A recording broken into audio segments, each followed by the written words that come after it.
Boa noite, senhoras e senhores. Estamos aqui mais uma vez e vamos falar hoje de ética e moral com o professor Joel Salgado. Joel vai nos presentear hoje falando sobre este assunto: ética, moral, indivíduo e, logicamente, vamos falar também desta prática na sociedade. Então, vamos lá, vamos ver aonde está Joel Salgado. Gente, Joel, ele pediu assim na apresentação, né? E colocou uma coisa super legal.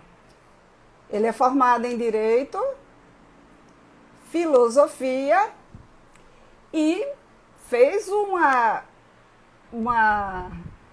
referência que pediu na apresentação, que ele é pai, irmão, tio de um menino de 7 anos chamado Calil. Gente, com vocês, professor. Boa noite, Joel. Como está você e como está Calil? Alô! Olá! Boa noite! Boa noite! Vamos fazer como eu sempre faço. Aloura! Gente, para quem não sabe, toda vez que a gente fala pelo microfone, a gente se fala assim, aloura, aí ele, aloura. Então, assim, a gente vai trocando os nossos bate-papos. Já anunciei você, certo, viu? E fiz aquele adendo, que você é advogado, filósofo, vamos falar de ética, moral e indivíduo, e que você é pai, tio, amigo de um menino maravilhoso de 7 anos que está aí, Calil Salgado. Confere. Calil Salgado. Confere. Só uma mudança de última hora. Ele preferiu brincar na casa de um amiguinho dele. Aí ele tá brincando na casa do amiguinho. E acabando a live, eu vou pra lá. Não acredito. Mas ele mandou. Ele mandou um beijo pra tia Cássia. Pronto, tá dado o beijo. É isso que importa, gente. Hoje a gente vai falar, Joel, de uma coisa que você vê que nós estamos num momento bem diferenciado, né? As eleições estão chegando, o dia a dia é bem tumultuado, a gente vai falar de ética, a gente vai falar de moral, de indivíduo e automaticamente a gente vai falar de sociedade. Aí, exatamente. Assim, que conceito a gente pode ter que você pode me dar sobre essas coisas, Joel, nesse momento? Vamos lá, vamos fazer o seguinte, vamos fazer feito Jack, vamos por partes. Ok. Primeiro, tentar quebrar paradigmas, coisa que eu adoro, que assim, é muito comum as pessoas, os alunos, tomarem um susto quando eu digo que também sou filósofo. Porque o referencial como professor é que é advogado. E aí o que acontece? São estereótipos. Muito bom, viu? Muito obrigado. Muito bom, e é acadêmico também, já trabalhamos juntos. Exatamente. Obrigado pelas oportunidades que você me ofertou e foram geniais. Sou sempre grato, eternamente grato por você. E aí o que acontece? Faz-se um estereótipo do filósofo. Por ser uma pessoa viajada, que anda no mundo das nuvens, meio louca. E eu diria que eu sou um pouco louco, só que existe o louco, na minha concepção, existe o louco patológico, existe o louco por opção. Então eu seria o louco por opção. Eu optei por ser um pouco louco. Faça isso não, Joel, que eu fiz uma live com uma psiquiatra, a gente desmistificou loucura. Hoje não existe mais loucura, tem remédio pra tudo.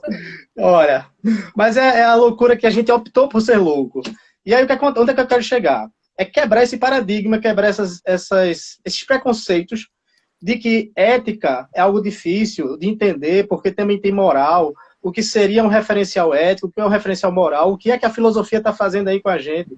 Então, a primeira ideia é exatamente essa, é dizer que é super simples. A ética, ela está em qualquer canto, em qualquer lugar, a qualquer momento. A gente aqui está conversando com um pano de fundo ético. Então, viver está a ética aí pra gente. Tá?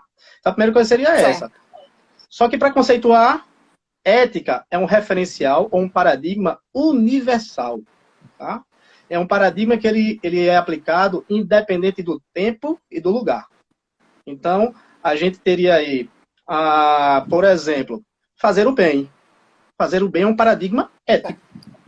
Tá? Fazer o bem é um paradigma ético. É um pouco subjetivo, é um pouco amplo demais, porque a ética ela é exatamente ela é mais generalizada, mais universalizada.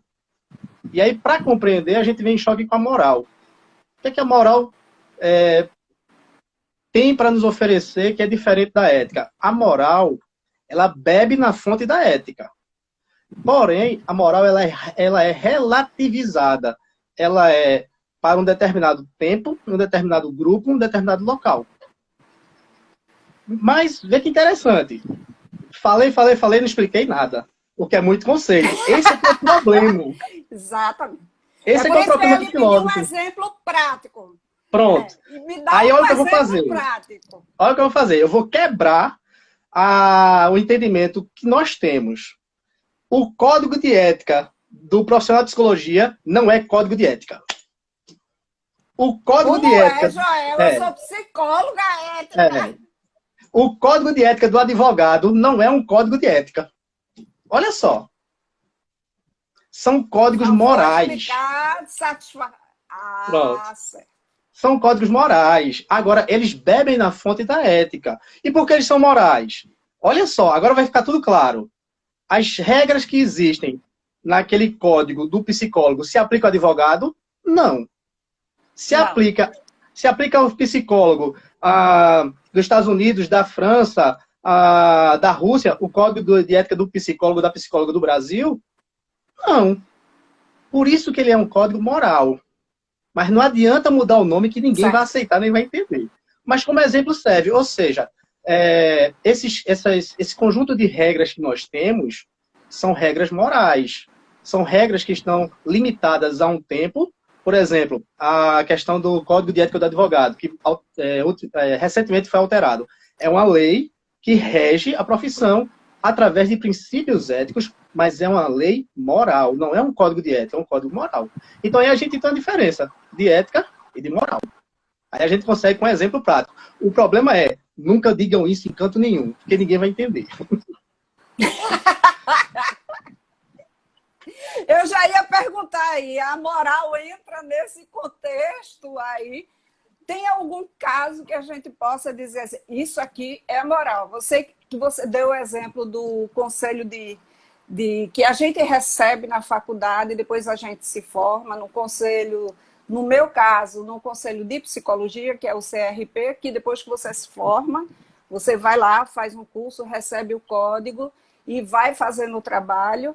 E vocês, tanto na filosofia, em todas as profissões ou nas suas atitudes, você tem aquele ato que você vai fazer. Mas, assim, uma curiosidade, na tua prática de advogado, você tem um caso, sem citar nomes, dê uma folheada aí para você dizer, poxa, isso foi ético ou não foi ético. Tem alguma coisa aí que você pode nos contar? Olha só. É interessante dizer que quando a gente está atuando na advocacia, nós vamos atuar no sistema judiciário. Então, eu vou atuar perante as leis e regras. Não estou dizendo que eu posso atuar sem moral e sem ética, mas eu estou dizendo o quê? Que existem parâmetros morais que eu posso caminhar entre eles. Mas, sem sombra de dúvida, a ética tem que ser meu guia. Aí o que é que eu faço? E eu falo isso em sala de aula e pratico. Na área que eu mais atuo, que é direito do trabalho. Gente, nunca traga uma testemunha para mentir. Mentir é antiético. Mentir é imoral. Só que, infelizmente, na justiça do trabalho, existe um estigma dizendo que a testemunha só vem para mentir. E é esse o problema. É que quando existe a mentira na profissão, no caso advogado, o advogado que, através do seu cliente, tem uma testemunha que mente, ele não pode fazer nada por essa testemunha e ela pode sofrer um processo criminal por estar mentindo em juízo, mentindo para o juiz e futuramente, se o processo for julgado contra ela, ser presa ou pelo menos pagar uma pena alternativa. Então, um exemplo é esse. Olha, não leva nunca testemunha para mentir. Agora, com a verdade, você consegue provar o direito, consegue trazer o direito do seu cliente, mas você vai trazer só o seu direito. Normalmente, quem utiliza a testemunha mentindo é para trazer algo que não é o seu direito, não é o direito do cliente, é algo além. Então, isso fica bem claro, que é um exemplo bem interessante é o da mentira. Mentiu, a gente já sabe que esqueceu ética, esqueceu moral, e, sem sombra de dúvida, para qualquer profissão, você mentindo, você está indo contra o seu código de ética, está indo contra a moral da sua profissão. É assim, Joel, que a gente vai conviver na sociedade. É isso que a gente precisa alavancar na nossa sociedade, são os códigos de ética, a moral, para poder a gente ter uma sociedade mais justa. Te botei numa saia justa. Você julgou três conceitos, né? Justa, justiça, ética, ético e moral. O que acontece? Nem sempre o que é justo é ético e nem sempre o que é moral é ético. Em sociedade. Nem sempre o que é justo é ético. Nem sempre o que é moral é ético. Vou dar um exemplo. A gente tem uma questão histórica, emblemática, que é uma religião que não aceita a transfusão de sangue. Gente, religião é um paradigma moral, não é um paradigma ético. Porque a minha religião, outra pessoa tem. Então são várias crenças, são várias religiões, paradigma moral.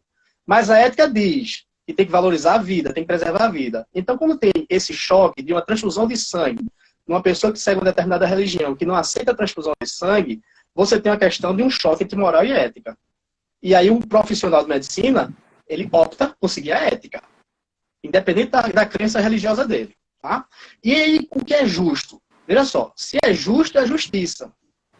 Muitas vezes, a lei, por ela ser lei, ela seria de premissa justa, mas muitas vezes ela não é justa. Fala só um pouco mais devagar.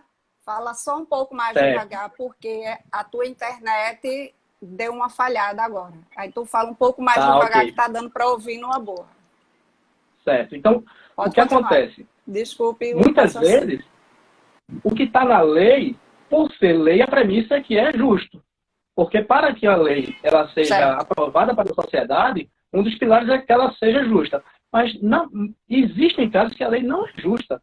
Ela privilegia uma determinada camada da sociedade, ela privilegia um determinado segmento da sociedade e ela não seria justa. Apesar de ser lei, e ser lei é legítima, ela tem um paradigma, um pilar de legalidade, mas ela não é legítima. Por quê? Porque ela não traz justiça. Então, na sociedade existe isso. Mas eu quero dizer o seguinte, que isso não é nosso, não. Não é do Nordeste, não é do Brasil, não é do latino-americano, não. Nem é da nossa época.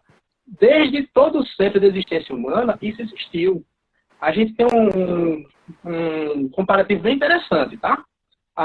Nós, filósofos, a gente traz sempre a Grécia e a Roma como referência. Aí o que a gente tinha na Grécia? Uma sociedade democrática. Mas era a democracia, as três classes que existiam, que eram os europátridas, os metecos e os escravos, só eram considerados cidadãos... A internet está com problema, Joel. Só um pouco. Ela às vezes falha, com problema. Mas está voltando. Ela está variando e a gente está partindo a tua fala.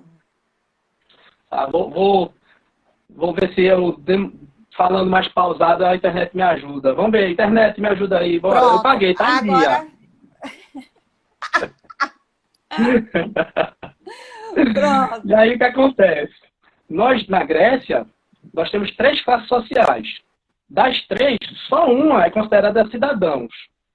Então é muito fácil dizer que existe uma democracia quando você tem uma sociedade, uma democracia para uma camada da sociedade.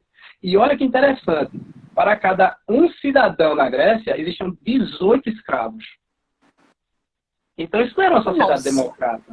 Não era uma sociedade democrática. Então a gente fala hoje que as nossas leis, elas emanam de uma democracia, a gente tem que entender se a gente está falando de uma democracia que buscou um equilíbrio dessas classes, ou se ainda é um repeteco daquela sociedade grega, que para cada um cidadão que consegue sobreviver com dignidade, existem 18 sofrendo, tentando sair de uma UTI para conseguir ter um dia vivo. Então, a gente tem que pensar nisso. Será que a democracia, ela hoje, democracia contemporânea, ela traz uma equidade, uma igualdade, ou ela é um repeteco da nossa democracia grega, né? Isso a gente tem que pensar. A gente vai ter que conversar, porque assim, eu trabalho com terapia, certo? E Certo. isso inclui o autoconhecimento. Nessa sistematização do autoconhecimento, inclui, obviamente, a história da família. A gente está falando da sociedade, a gente está falando do indivíduo. Então, assim, uma das coisas que eu vejo muito é os pais dentro do contexto, quando eu atendo o adolescente ou quando eu atendo o adulto, ele nos traz a questão da família. E muitas coisas estão fora desse contexto da moral e da ética, no contexto atitudinal de família. Como é que você vê isso? E isso são muitos problemas que advém no que a gente precisa trabalhar dentro do CELT terapêutico. Certo. Como é que Eu vou trazer fica isso. isso em termos de moral para você e ética? Eu vou trazer isso para um viés, um corte filosófico, tá? Antes disso, beijo, Tá. Diana! Morrendo de saudade! Ó, irmãzinha. Mudou-se, tá em Recife agora, viu? Eita, que massa, que maravilha. Eu vou fazer um corte filosófico, tá? E aí eu vou trazer um filósofo que eu estudo, que eu li bastante em um grupo de estudo, continuo a ler, que é Hegel, um alemão. E ele tem uma Ok. visão, a visão dele é de que a gente tem que agir em 3 dimensões. A Diana tá mandando beijos aí, viu? Beijo, Di. Eu tenho que agir em 3 dimensões. De mim para comigo, de mim para com o outro Certo. e de mim para com o absoluto, o universo.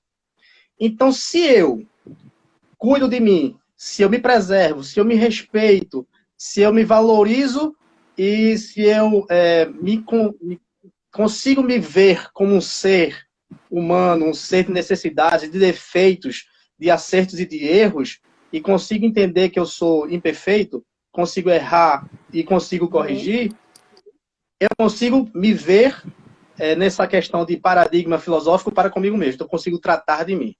Quando eu me vejo para com o outro, eu estou me vendo para Certo. com a minha família, com a minha comunidade onde eu vivo, com meus colegas de Ok. trabalho, onde eu estudo. E aí, se eu cuido deles como eu cuido de mim, se eu preservo a eles como eu preservo a mim mesmo, se eu ofereço o bem para eles como eu ofereço o bem para mim, a minha família vai ter uma troca mais salutar, mais saudável, onde existirão erros, mas existirão formas de encarar esse erro como aprendizado.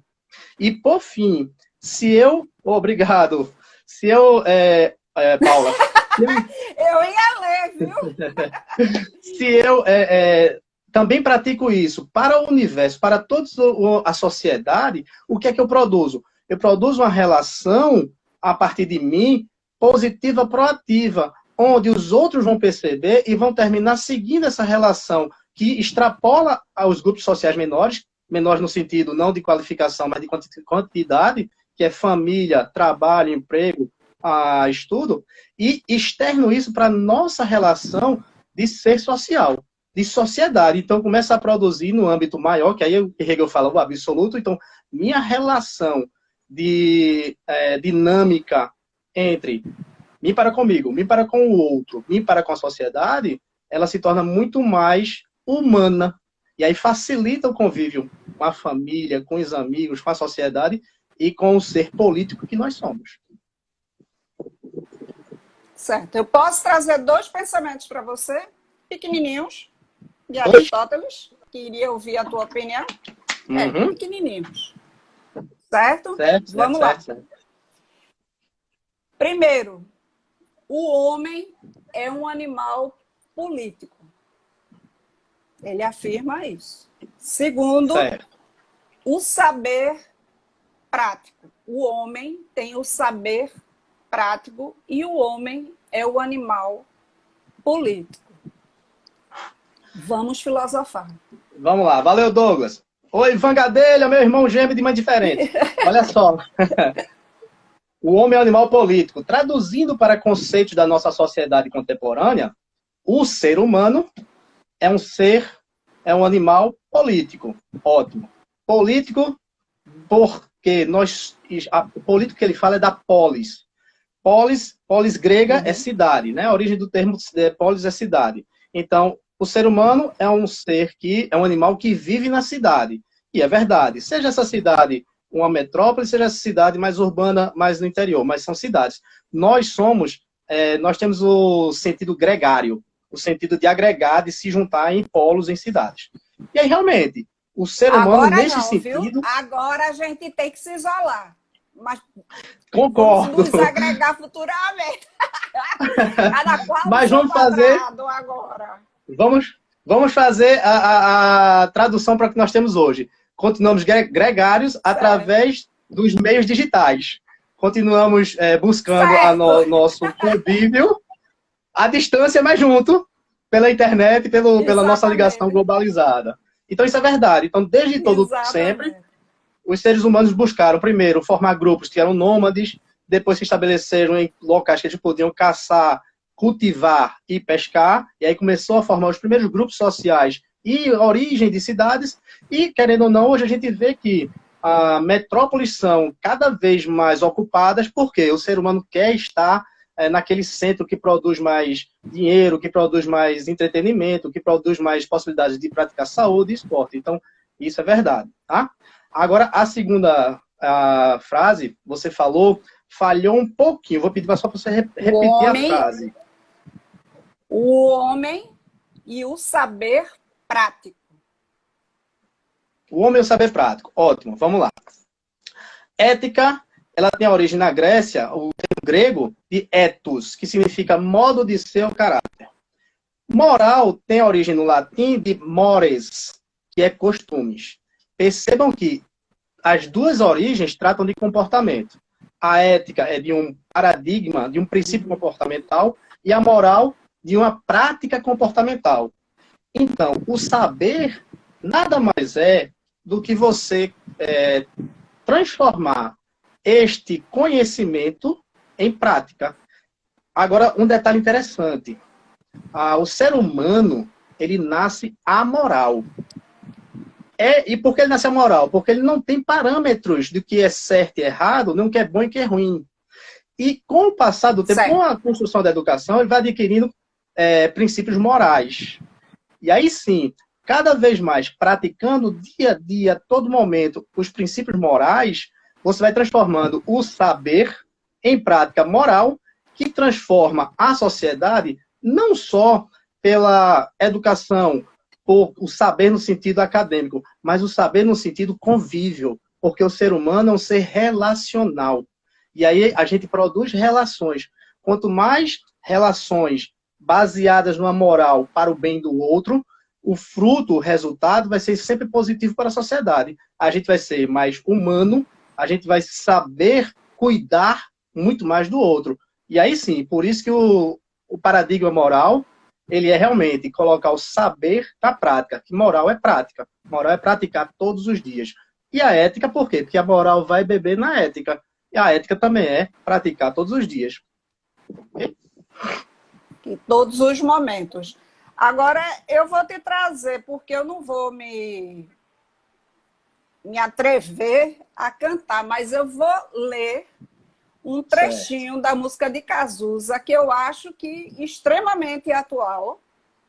E eu queria saber a tua opinião. Se você quiser cantar, viu, fica à vontade. Apesar que eu nunca vi você cantando.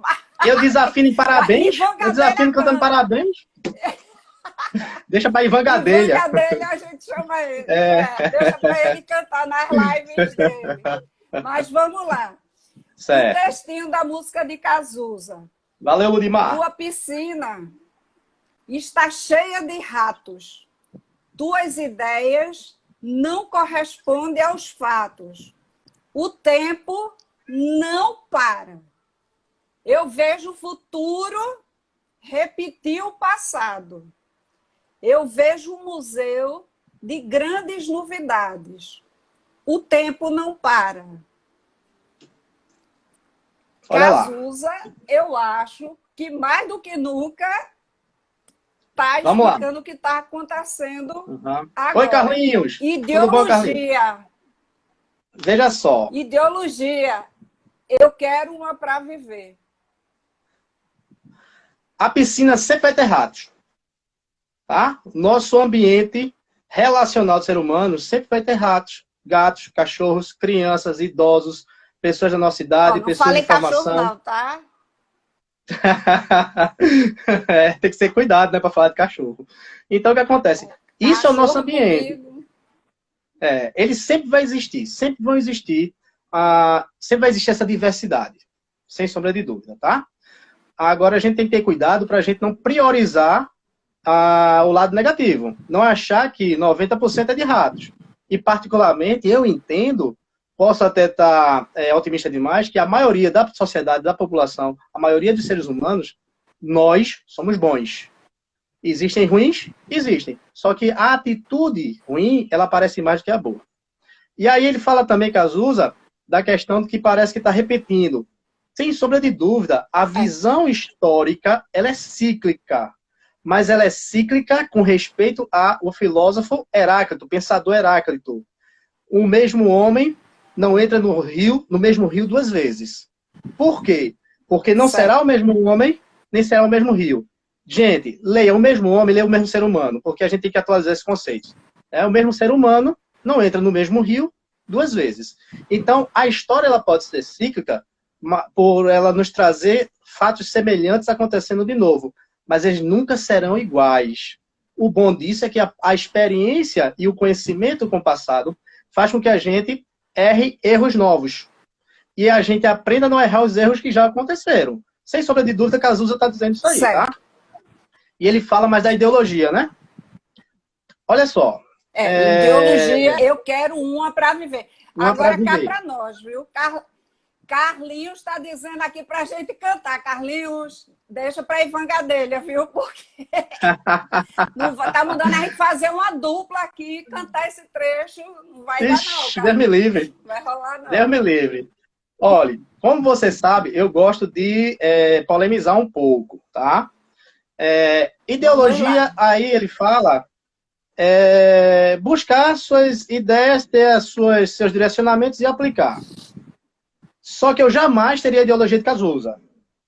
Porque os meus heróis não morreram de overdose. Então, o que é que eu quero dizer? Cuidado com teus ideais, teus heróis, cuidado com a ideologia que você abraça. Porque se ela for extremista, se ela for fanática, ela vai te escravizar, ela vai te amesquinhar, ela vai literalmente te transformar num ser sem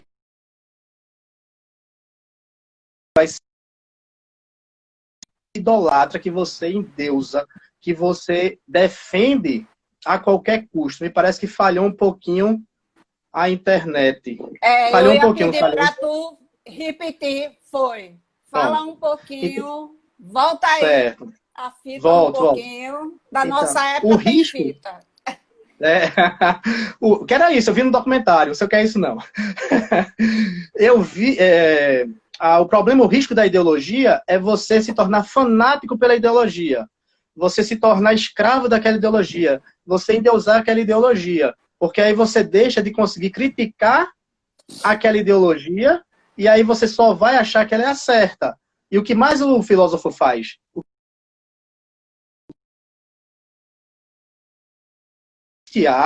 No sentido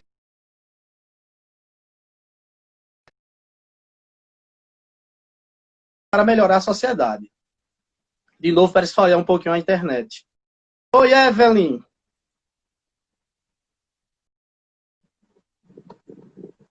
Tá falhando um pouquinho a internet. Mas faz mal não, ela volta.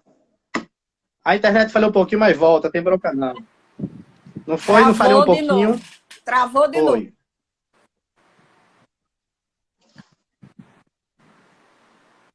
Eu tô sem áudio. Mas voltou. Tá travando um pouquinho, tá travando. Vamos voltar, vamos voltar. Tá sem áudio. Vai voltar, vai voltar.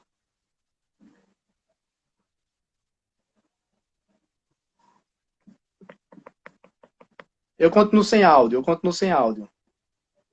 Não tô. Deixa eu sair e voltar.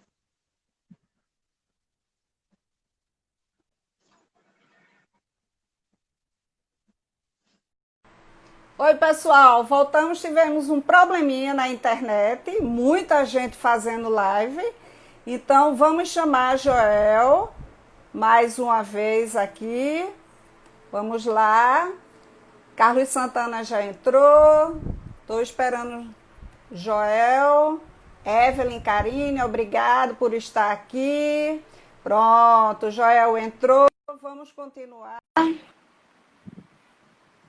Aqui, vamos ver. Cláudia entrou também. Eu fiz o convite. Diana, filha, beijo. Estou conectando. Aê, agora! É que foi uma queda, mas já me recuperei. Voltei. Tá certo. Mas não quer mais, não, pelo amor de Deus. Vou ficar sentadinho. Tá Gente, certo. vê só. Aí, só para concluir a questão ali da ideologia. Então, o risco de você escolher uma ideologia é você ir para o fanatismo e achar que essa ideologia é a certa, é a maravilhosa e não merece crítica, e aí você segue em virtude de uma ideologia.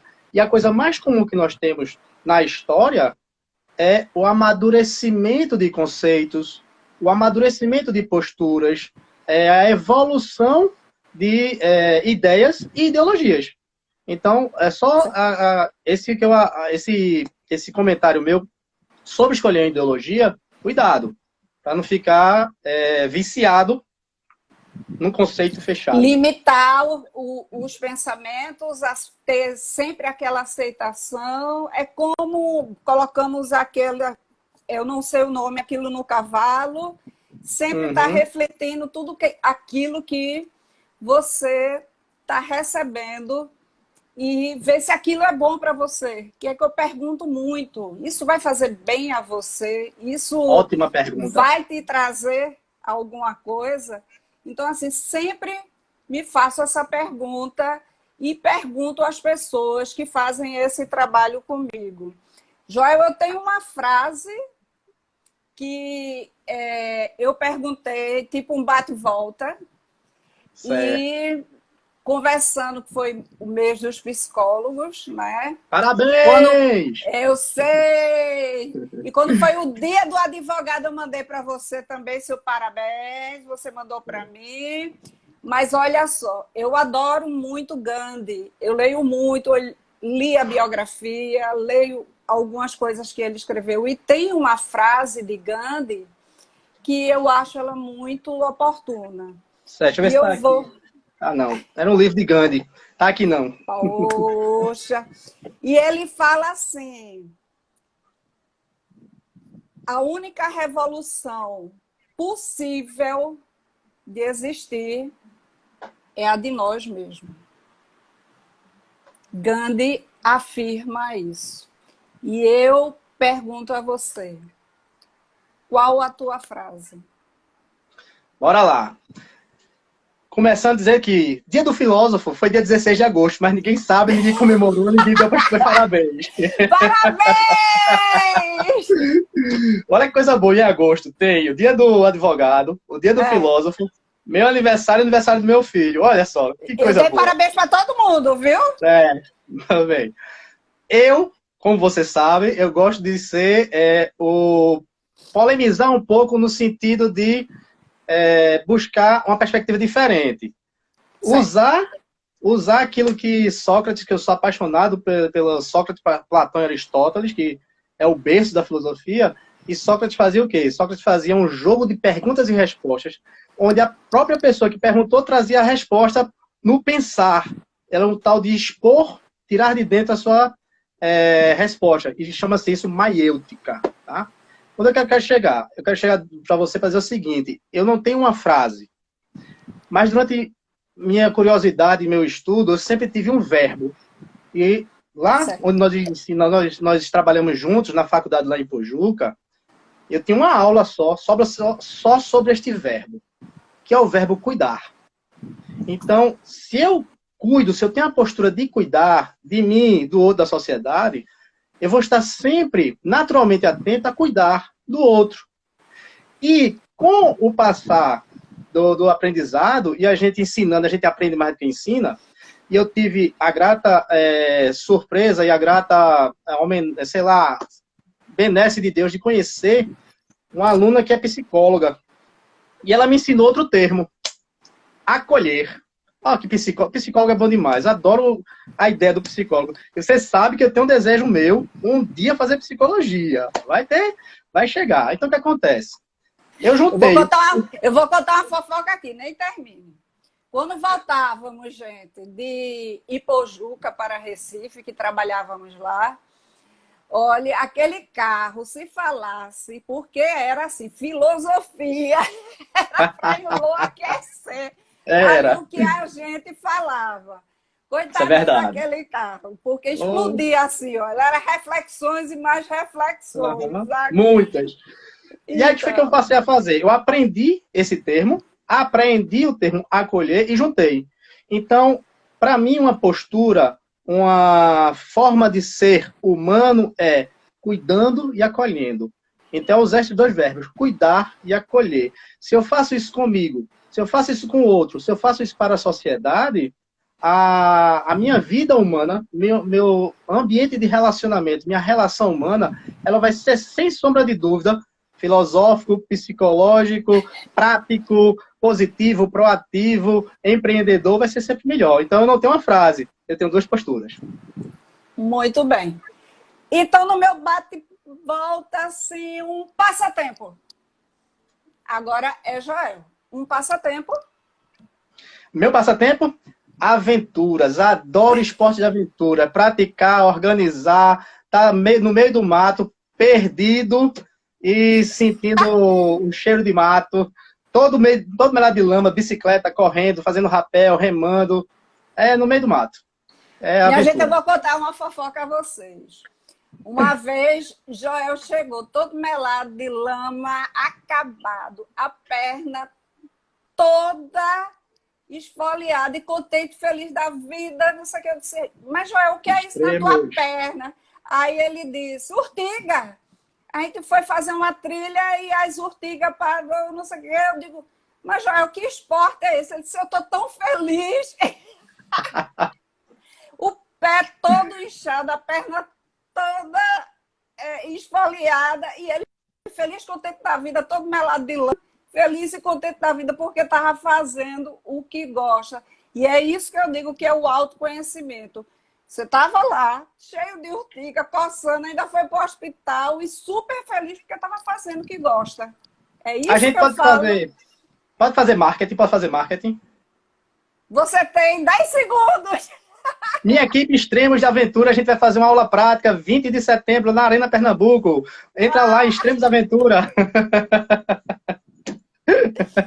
Uma alegria de viver, fora extremos. Extremos. É aventura, é brincadeira, é diversão. Fora extremos? Fora extremo, uma alegria de viver. Meu filho. É a minha alegria. Calil Salgado, meu filhão. Calil Salgado. Eu sou eterno aprendiz. Também.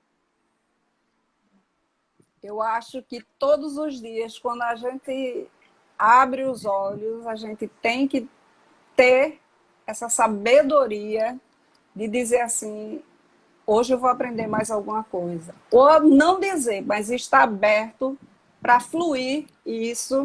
Tia Conceição, desculpa, Tia Conceição, te amo. Professora minha, quando era do colégio da Polícia Militar, pequenininho, ó. Te amo, Tia Cesta, te amo. Me orgulho. Eu não sou professor. Hoje eu sou professor também, ó, que orgulho. Olha isso. Ó, mas sério, ensinando a gente aprende mais do que ensina. E aí, sem sombra de dúvida, há 2 semanas atrás, uma aluna entrando em contato, fez assim, professor, e essa história de online, como é que vai ser? O senhor vai deixar de ensinar? Eu digo, olha, pode até deixar de ensinar, mas de aprender nunca. Então vamos aprender essa realidade, que daqui a pouco vem um novo normal e a gente vai estar reconstruído, reinventado. Tenha medo não, vamos para frente. Ó, então estou perguntando aqui a você qual é o seu maior medo. Tá Maior aqui. medo, sem sombra de dúvida, a morte. Agora eu respeito muito, me preparo que eu sei que um dia ela vai chegar, só não sei a data, mas eu tenho o maior medo de morrer, me pelo de medo. E a sua Quero professora morrer. Conceição aí está dizendo que você é o eterno aluno dela. Tá mandando um beijo para você aí. E Amo Gadelha demais. está dizendo, só sei que nada sei. Você vai cantar, viu, Gadelha? Qualquer dia a Olha, gente vai conversar aí e Gadelha vai começar. Um exemplo na sua vida, Joel. meu pai e minha mãe são os meus maiores exemplos.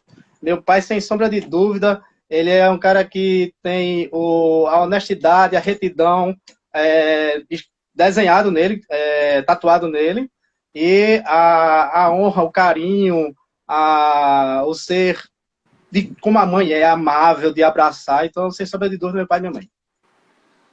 Ok. Eu queria saber agora o que é que você tem de melhor seu para dar para o outro. É a resposta que eu dei para essa aluna. Acho que o meu melhor, quando eu mais me realizo, é transferindo saberes, é transferindo conhecimento. Então, eu não tenho melhor, eu não sei mais do que ninguém, eu não sou conhecedor, mas o que eu mais gosto de fazer é transferir conhecimento, é transferir conceitos e saberes. Isso, sem sombra de dúvida, me deixa mais do que realizado, porque eu sou advogado por profissão, tá?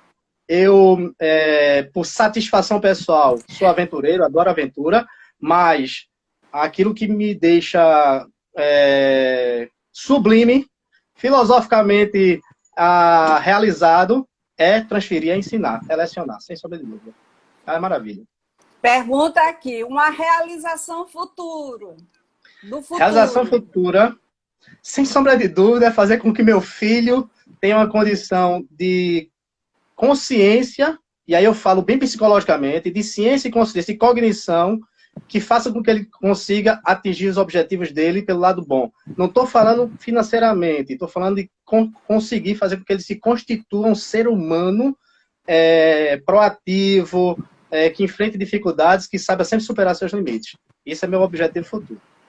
Carlinhos e Diana estão conversando aqui e Carlinhos mandou perguntar que a última pergunta deveria ser: você vai mandar beijinho para quem?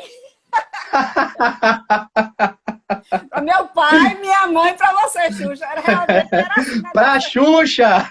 Beijinho pra Xuxa! Carlinho, Carlinho! Estão te perguntando aqui, Joel, se puxar o pai, vai ser, vai ser, vai ser.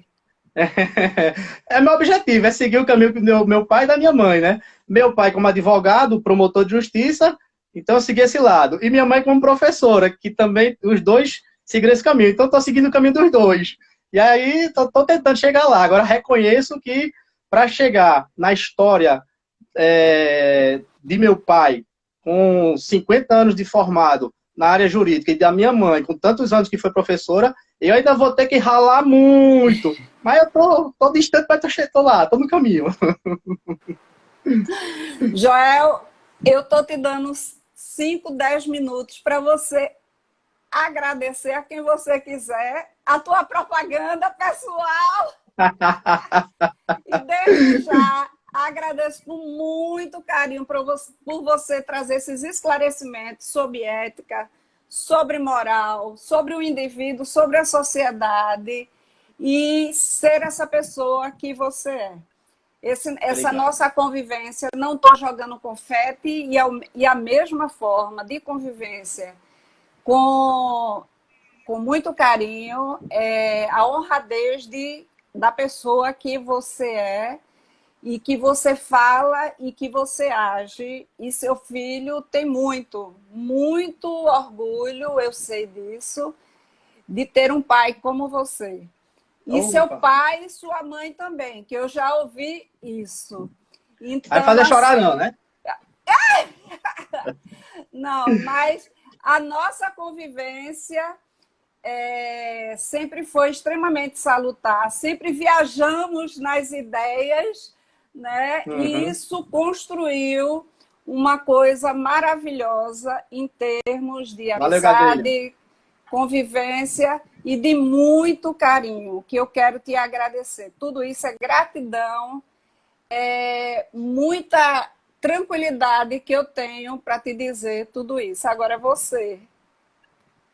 Bom, agradecer a todo mundo vai ser difícil. Mas, sem sombra de dúvida, eu tinha um sonho a realizar na minha vida e foi você que fez com que eu realizasse, que era Eu? ensinar. Então, Ah, minha gratidão para você, porque você abriu as portas para eu poder ensinar. Então, sem sombra de dúvida, a gratidão é imensa por ter me dado a oportunidade, e a oportunidade que foi assim, ó, vou botar teu nome, passei por uma banca, fui sabatinado e fui aprovado. Mas é gratidão por você ter me indicado. E aí eu vou ter, primeiro, esse lado de agradecer essas pessoas. Mas eu não vou poder estar citando pessoas que eu seria injusto. Agora, sem sombra de dúvida, meus pais, meus irmãos, mas a minha história de gostar do estudo, ela foi, sem sombra de dúvida, influenciada pelos meus professores e minhas professoras. Tá? Eu agradeço muito a meus pais por ter me colocado no colégio que eu estudei, Colégio da Polícia Militar de Pernambuco, tá? Porque eu aprendi a ser gente, disciplina e respeito ao outro. Eu aprendi que hierarquia não é algo imposto como algo ruim, é reconhecer que existem escalas que a gente vai conquistando na vida. Então, assim, foi nesse colégio que eu descobri o que era a base filosófica, a base moral, o referencial de uma pessoa ética, de respeito, a hora de falar, a hora de calar. E aí, com continuidade da vida, encontrei pessoas maravilhosas. Ivan Gadelha mesmo é um que eu digo que a gente é irmão gêmeo de mães diferentes. Porque é um cara maravilhoso, que sempre está do meu lado. E tem Fernando Antônio, que ele não está aqui porque ele odeia rede social. Foi ele que me abriu as portas para ensinar na como é o universidade que hoje eu estou sobrenome ensinando. dele? Fernando Antônio Carvalho Alves. Não, não foi Ele. ele, Tá não. não, É tá o teu não. primo, teu primo. Fernando é o cara que me abriu as portas para onde hoje eu ensino, na faculdade que eu ensino hoje. Não, quem Então, assim, tem apareceu pessoas. aí foi teu primo, que eu esqueci o nome dele agora. Então, são pessoas que sempre me ajudaram, sempre estão comigo. Agora, sem sombra de dúvida, o que eu acho que mais me elevou foi o quanto eu aprendi com a oportunidade de ensinar. E um detalhezinho, fazendo merchandising. A questão de esporte de aventura, que eu adoro fazer esporte de aventura, sem sombra de dúvida, minha equipe Extremos Aventura, que a gente tem um bocado de novidade para ainda esse ano e para o ano que vem. Gente, praticando saúde, praticando esportes, eu conheci pessoas maravilhosas. Então, assim, desde o esporte, caminhar na rua, caminhar debaixo do prédio, até esporte que a gente passa 2 dias numa corrida de aventura, sem parar, pedalando, correndo, remando, e aí são 24 horas de corrida, eu encontrei pessoas maravilhosas. Então, a minha dica é, reserve um tempo para o esporte, para a saúde mental e física, porque vocês vão encontrar pessoas maravilhosas. E aí lá tem Extremos Aventuras, se quiser, segue ainda um bocado de oportunidade para vocês. Joel, muito obrigado por esse bate-papo. A gente conversou aqui, gente, com o professor Joel Salgado, para mim, um dos melhores advogados por esse Eita. trabalho ético e moral. A gente já conversou muito sobre isso. Filosofia, nem falar. Trabalhei como acadêmico junto com Joel na faculdade. Fui cliente de Joel. Foi! Ganhamos! Fui cliente de Joel e super indico como ser humano. Obrigado, obrigado. E eu queria te dizer, Joel, que tudo isso aqui fica gravado no IGTV e no meu canal Ótimo. no YouTube. Vocês podem acessar, pode colocar o like e ver quantas vezes quiser. E quinta-feira, às 19 horas, sempre às quintas-feiras, nós temos um encontro. E quinta-feira Eu vou conversar com uma design de moda, Lígia. Nós vamos falar, ela se propôs a falar sobre a transformação que sofreu fazendo terapia. Então, ela vai se desnudar e vai conversar conosco. Ela está lá em Fortaleza, ela é de Fortaleza, e ela vai estar conosco na quinta-feira que vem, às 19 horas, que é sempre os nossos encontros, toda quinta-feira, esse bate-papo legal e esclarecedor. Se você tem alguma dica, vai lá no meu canal e a gente convida a pessoa aqui para falar sobre o teu tema, porque aqui só vem gente de competência. Joel, um beijo, muito Obrigado pela oportunidade. Tchau, agradeço gente. muito. Até Beijo, quinta. valeu. Beijo. Obrigado mesmo pela oportunidade. Valeu.